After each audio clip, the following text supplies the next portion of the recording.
صلی اللہ علی النبی الامی وآلہ صلی اللہ علیہ وسلم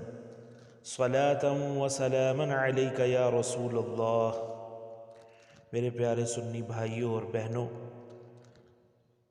مسلمانوں کے دین اور دنیا کا بھلا، لازوال دولت اور بہت ہی آسان یہ نسخہ ہے۔ یہ درود پاک بعد نماز جمعہ مسجد میں مرد حضرات اکٹھے مجمع کی صورت میں مدینہ طیبہ کی طرف منہ کر کے ہاتھ باندھ کر کھڑے ہو کر 100 مرتبہ پڑھیں، اور جہاں جمعہ نہ ہوتا ہو، گاؤں دیہات کی کوئی مسجد ہے اور ایسی جگہ ہوتی ہے کہ جہاں جمعہ نہیں ہوتا، وہاں پر صبح کی نماز کے بعد یا ظہر یا عصر کے بعد جمعہ کے دن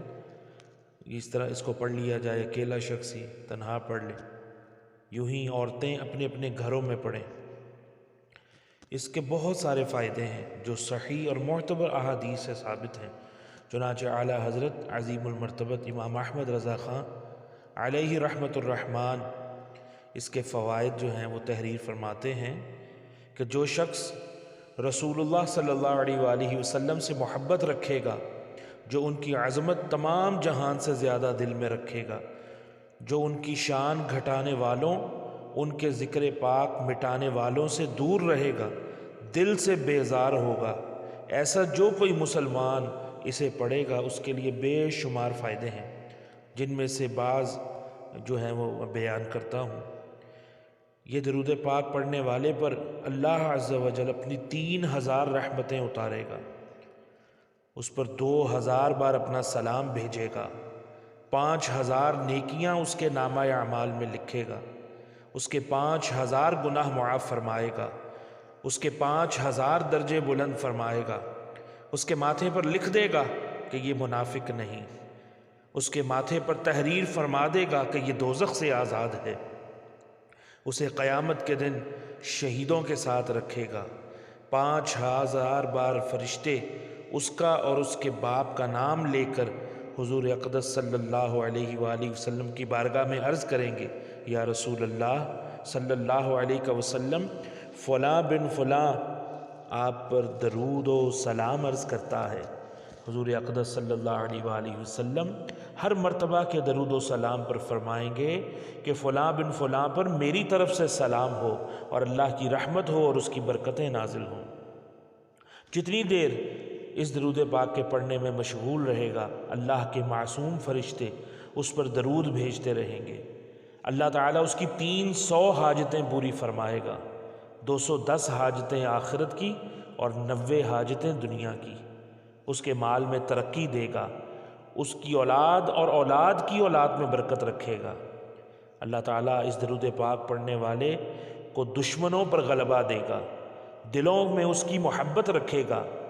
اور کسی دن خواب میں زیارت مصطفیٰ صلی اللہ علیہ وآلہ وسلم سے وہ مشرف ہوگا، اس کا ایمان پر خاتمہ ہوگا، اس کا دل منور ہوگا، قبر و حشر کے ہولوں اور اس دن کے خوف سے وہ پناہ میں رہے گا، قیامت کے دن عرش الہی کے سائے میں ہوگا، جس دن اس کے سوا کوئی سایہ نہ ہوگا۔ رسول اکرم صلی اللہ علیہ وآلہ وسلم کی شفاعت اس کے لیے واجب ہوگی، رسول اللہ صلی اللہ علیہ وآلہ وسلم قیامت کے دن اس کے گواہ ہوں گے، میزان میں اس کی نیکیوں کا پلڑا بھاری ہوگا، قیامت کے دن کی پیاس سے وہ محفوظ رہے گا، حوض کوثر پر اسے حاضری نصیب ہوگی، صراط پر آسانی سے گزرے گا، قبر و حشر میں اس کے لیے نور ہوگا، رسول اللہ علیہ السلام سے وہ نزدیک ہوگا، قیامت میں رسول اللہ علیہ السلام اس سے مصافحہ فرمائیں گے، اور اللہ تبارک و تعالی اس سے ایسا راضی ہوگا کہ کبھی پھر ناراض نہ ہوگا۔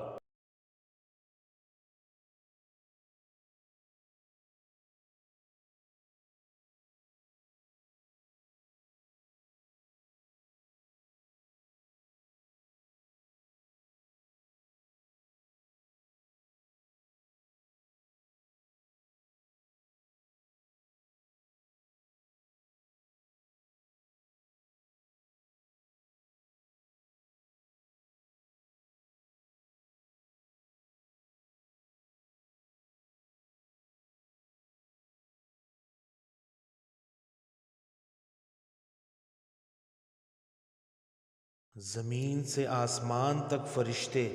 ان کے گرد جمع ہو کر سونے کے قلموں سے چاندی کے ورقوں پر ان کا درود لکھیں گے۔ ان سے کہیں گے ہاں ذکر کرو، اللہ تم پر رحمت کرے، زیادہ کرو، اللہ تمہیں زیادہ دے۔ جب یہ مجمع درود شروع کرے گا، آسمان کے دروازے ان کے لیے کھول دیے جائیں گے، ان کی دعا قبول ہوگی، حوران عین انہیں نگاہ شوق سے دیکھیں گی، اللہ عز و جل ان کی طرف متوجہ رہے گا، یہاں تک کہ یہ منتشر ہو جائیں اور باتیں کرنے لگے۔ رحمت الہی انہیں ڈھانپ لے گی، سکون اور اطمینان ان پر اترے گا، اللہ عز و جل عالم بالا میں ان کا ذکر فرمائے گا، سارا مجمع ہی بخش دیا جائے گا، ان کی برکت سے ان کے ہم نشین کو بھی پہنچے گی وہ رحمت، اور وہ بھی بدبخت نہ رہے گا۔ اعلی حضرت فرماتے ہیں فقیر احمد رضا قادری اپنے سنی بھائیوں کو اس مبارک درود پاک کی اجازت دیتا ہے، جبکہ آقا کریم صلی اللہ علیہ وآلہ وسلم کے بدگوئیوں اور بے ادبوں اور گستاخوں سے دور رہیں، اور اسے پڑھ کر اس گناہ گار کے لیے، یعنی اعلیٰ حضرت عاجزی فرماتے ہوئے اپنے لیے کہہ رہے ہیں کہ اس گناہ گار کے لیے عفو و عافیت دین و دنیا اور آخرت اور حصول مرادات حسنہ کی دعا فرما لیا کریں۔ یقین رکھیں یہ فقیر حقیر ان سب کے لیے دعا کرتا ہے جو ایسا کریں، اللہ تعالیٰ توفیق دے اور قبول فرمائے، آمین بجاہ النبی الامین صلی اللہ علیہ اللہم ارزقناہ بجاہ حبیبک وآلہ صلی اللہ تعالی علیہ وعلیہم وبارک وسلم ابدا۔